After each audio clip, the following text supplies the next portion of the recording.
नमस्कार मंडळी, मी प्रिया. स्वागत आहे तुमचं आपल्या आणखी एका नवीन व्हिडिओमध्ये. आजचा व्हिडिओ एकदम खास असा आहे कारण आपण बनवणार आहोत उरलेल्या भातापासून छान अशी रेसिपी.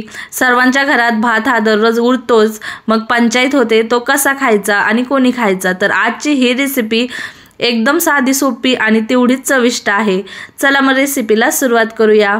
या ठिकाणी मी 1 वाटी उरलेला भात घेतलेला आहे. आता त्याच्यामध्ये बारीक किंवा जाड तुमच्याकडे जो रवा असेल तो रवा तुम्ही अर्धी वाटी घाला, सोबतच अर्धी वाटी पाणी घाला. आता हे मिश्रण आपल्याला मिक्सरला छान असं बारीकसर फिरवून घ्यायचं आहे. जर तुम्हाला थोडीशी पाण्याची आवश्यकता वाटली तुमच्या भातानुसार तर तुम्ही आणखी थोडंसं पाणी ह्यात टाकू शकता. साधारण पाव वाटी पाणी ह्याच्यामध्ये तुम्ही वाढवू शकता. तर बघू शकता अशा पद्धतीचं हे बॅटर तयार करून घेतलेलं आहे. जास्त घट्टही नाही, जास्त पातळही नाही. रवा असल्यामुळे आता हे पाणी पिणार आहे, त्यामुळे 10 मिनिटं साईडला ठेवूया म्हणजे रवा छान फुलून तयार होईल. आता या ठिकाणी मी अर्धा भोपळा घेतलेला आहे. भोपळा असं खाण्यासाठी सहसा कोणाला आवडत नाही, त्यामुळे मी हा भोपळा ह्या आंबोळी म्हणू शकता किंवा थालीपीठ म्हणू शकता, धिरडं म्हणू शकता, त्यामध्ये मी घालणार आहे. आता तुम्हाला जर वाटत असेल तुमच्या आवडीनुसार, तुम्हाला जर आणखी भाज्या यात कुठल्या घालायच्या असतील त्यासुद्धा भाज्या तुम्ही ह्याच्यामध्ये बारीक करून घालू शकता. तर बघू शकता भोपळा धुवून घेतला, त्याचे साल काढून घेतले आणि ही जी अद्रक किसायची किसणी असते ना, त्या बारीकसर किसणीने मी आता भोपळा या ठिकाणी किसून घेणार आहे. बारीक किसणीने किसल्यामुळे हा भोपळा लवकर शिजण्यास मदत होते. तर अशा पद्धतीने रव्याच्या मिश्रणाला सुद्धा 10 मिनिटं झालेले आहेत. भोपळा घालून घेतला, सोबतच चवीप्रमाणे मीठही घातलं. लक्षात ठेवा भातात सुद्धा मीठ आहे, त्यामुळे बेतानेच घाला. 1 चमचा लाल मिरचीचा कूट घातला, पाव चमचा हळद घातली, अर्धा चमचा धनेपूड घातली. ही धनेपूड मी घरी बनवलेली आहे, त्याचा व्हिडिओ अपलोड झालेला आहे. ह्या व्हिडिओच्या खाली त्याची लिंक देते, तिथं जाऊन तुम्ही तो व्हिडिओ बघू शकता. अर्धा चमचा काळं मीठ घातलेलं आहे. आता हे संपूर्ण साहित्य आपल्याला एकजीव करून घ्यायचं आहे.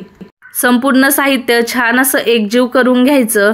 तर बघू शकता या ठिकाणी बॅटर थोडंसं घट्ट वाटतंय, त्यामुळे मी 2 ते 3 चमचे दही वापरलेलं आहे.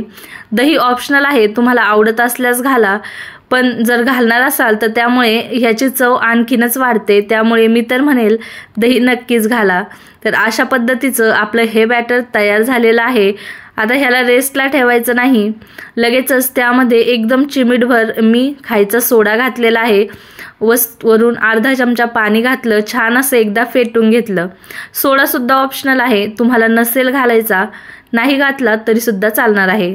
बॅटर छान एकदा फेटून घेतलं. आता लगेचच डोशाचा तवा ठेवून घेतला, थोडंसं तेलाने याला ग्रीस करून घेतलं. तुम्हाला आवडत असल्यास तेल, तूप किंवा बटर तुम्ही या ठिकाणी लावू शकता. आता 2 चमचे बॅटर तव्यावरती घातलं, चमच्यांच्या सहाय्याने पातळसर असं पसरवून घेतलं. जर तुम्हाला वाटत आहे चमच्याला बॅटर चिटकते तर तुम्ही थोडासा पाण्यात हात बुडवायचा आणि बोटाच्या सहाय्याने सुद्धा हे पसरवू शकता. आता बॅटर छान पातळसर पसरवून झालं, झाकण ठेवायचं. 2 ते 3 मिनिटं झाकण ठेवून एकदम कमी गॅसवरती आपल्याला ह्याला वाफ काढायची आहे. लक्षात ठेवा गॅस फुल करू नका, कमी गॅसवरच याला वाफ काढा. जास्त गॅस फुल केला तर हे जळून जाईल.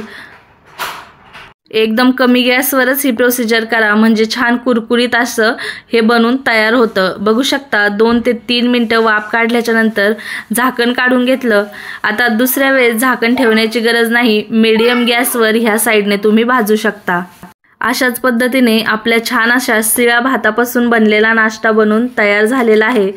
ह्याच पद्धतीने तुम्ही सर्व आंबोळ्या बनवून घ्या. दह्याबरोबर, चटणीबरोबर, सॉसबरोबर किंवा अगदी लोणच्याबरोबर सुद्धा खाण्यासाठी, किंवा अगदी तुम्ही तशाच जरी खाल्ल्या तरीसुद्धा हे एकदम चविष्ट लागते. हा अशा पद्धतीचा नाश्ता तुम्ही एकदा घरात बनवून बघा. तुमचा भात जरी उरला तरी पण तुम्हाला त्याचं टेन्शन येणार नाही. अशा पद्धतीचे ह्याच पिठापासून तुम्ही आप्पेही बनवू शकता किंवा ढोकळ्यासारखं त्याला वाफ देऊनही बनवू शकता।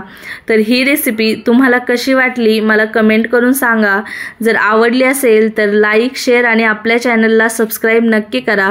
इथून पुढे तुम्हाला आणखी कुठल्या रेसिपी पाहायला आवडणार आहे तेही मला नक्की कमेंट करून सांगायला विसरू नका।